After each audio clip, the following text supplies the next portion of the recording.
questionnaires have been going out to FBI agents across the country who were involved potentially in the investigation. Do you believe anyone involved at any level should be fired, sir?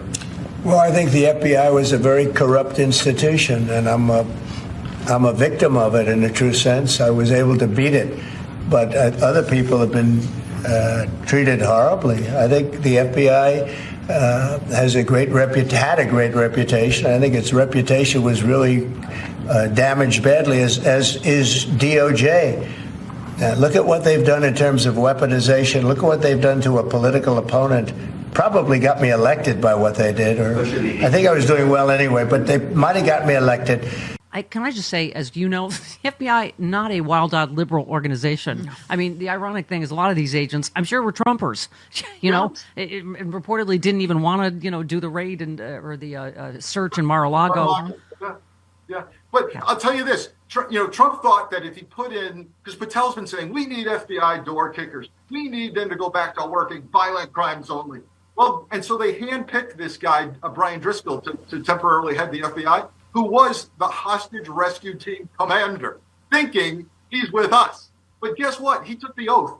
He took the oath to preserve, protect, defend the Constitution. And if you think a guy who goes through doors for a living at gunpoint, unafraid of what's on the other side, is going to roll over, pick the wrong guy.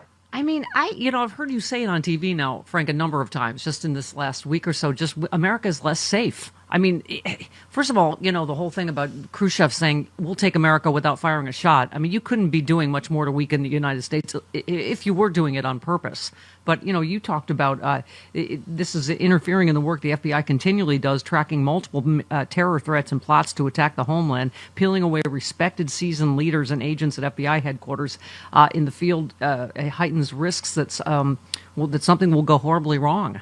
I mean, to America's enemies, this would seem like a good time, You would think Republicans would care about the impact on our safety and our communities. But at any given time, there are multiple terror plots being tracked by FBI field offices and headquarters throughout the country. There are surveillance teams right now, undoubtedly watching a potential terrorist who might be doing something. There are undercover agents in deep cover in terrorist organizations. And if you peel away layer after layer of supervision and management, then you get rid of hundreds, if not thousands, of agents. Of course, we're in big trouble.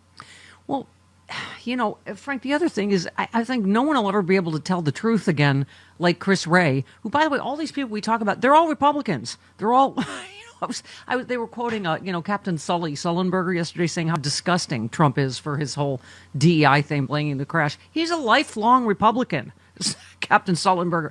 I mean, Chris Wray, lifelong Republican, but they're going to never let anybody tell the truth again and say our biggest threat is right-wing white supremacist terrorism in America. I mean, and Frank, I just was going to say, so let's look at January 6th, him releasing all these violent criminals. We've already had 2 killed in police shootouts, resisting police, correct? One just arrested yesterday for a deadly DUI.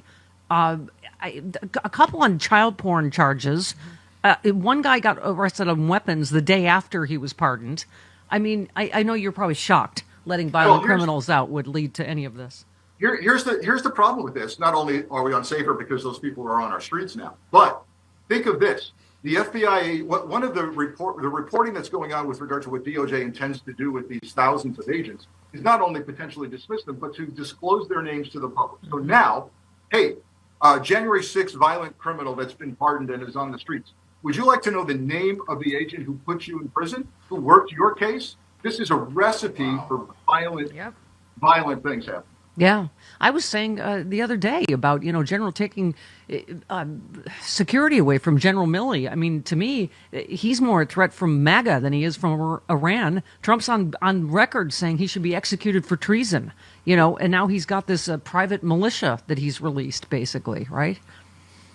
This is another thing throughout history. Watch the development of authoritarians and dictators. They all have some cadre of armed people who are sitting outside of the government, but who can be called in for hurting some people who Trump wants to see harmed. Yeah. Frank, we're proactive here. We're liberal helpers. What? Because I don't want to just depress people. I want, and I mean, we should be scared. You're not paying attention if you're not scared. But it's what do we do with it? I was saying, it does seem like the outcry is helping. Listen, stop Matt Gaetz from becoming Attorney General, right? Stop the spending freeze. So I don't know. We'll see, but it feels like all the, we were just talking about this tariff thing. He's just revealed again as this ridiculous buffoon and bully that is the one that actually caved in the face of people standing up to him, right? So real quick, I get this question all the time. There's a sense of hopelessness, helplessness. So do something. Call the home office in your district of your member of Congress or senator. The phones in Washington are I'm told are all backed up, and so you call home. You'll get it faster, and call, don't write, and say, I oppose the takeover of our government by Elon Musk. You must resist this. You must call back for hearings, Emil Bove, Pam Bondi, and Kash Patel. You must do your job. And then support all of the legal funds that are developing for lawsuits. There are injunctions being requested across government right now to stop what's going on. Inevitably, if hundreds or thousands of agents are fired at the FBI, I know there will be a legal fund. I will put that out. I'll provide it. A judge is the one that stopped the spending freeze. I mean, we can't just go, oh, it's illegal and unconstitutional, and he's just going to get away with. No, he's not going to. He may get away with some stuff. He's not going to get away with all of it if we stand up, right? Agreed. Yeah, the courts are going to help here. Now, ultimately, will all of this go to the Supreme Court? Am I confident in them? Absolutely not. But the sand in the machine needs to start right now. Yes. Yeah. Just one last one, security-wise. So many people making so many good points. Molly on Blue Sky said, remember how Republicans went so insane about Secretary of State Clinton's private server, which ended up not being hackable ×3, but now they're cool with a non-citizen, non-federal employee rich dude putting his own servers in and hiring post-pubescent guys to hack our government agencies. I mean, that to me should be story one.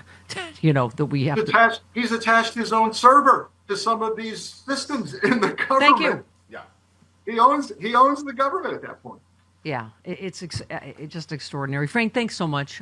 You're like the omen of like there's something bad's happening, and yet I still love talking to you.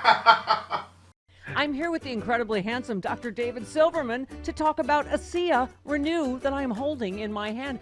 This stuff is amazing. Revitalizing Redox Gel. You hold up, you have you can it comes in drink form, and this is the gel form. I love, first of all, that supermodel Carol Alt will be promoting this. She's taken so many jobs from me, so I am so happy. Just to give some context, because I have to tell you that this is very unique. This is not a pharmaceutical, it's not a nutritional product. It's something that our cells make. It's called redox signaling molecules. But bottom line is, our cells make redox signaling molecules. Your body makes it right now, but we all made more of it when we were younger. What's in this bottle is in you. It's in me, right? But I'll be 64 in 2 weeks, and I feel like I'm 30 years old. I've been drinking this for 13 years. Wow. Doc, what a thrill to meet you and to hear more about this, because, it's you just kind of go, oh, it works, but to hear about the why is fascinating to me. Dr. David Silverman, what a joy and a pleasure, and thank you so much.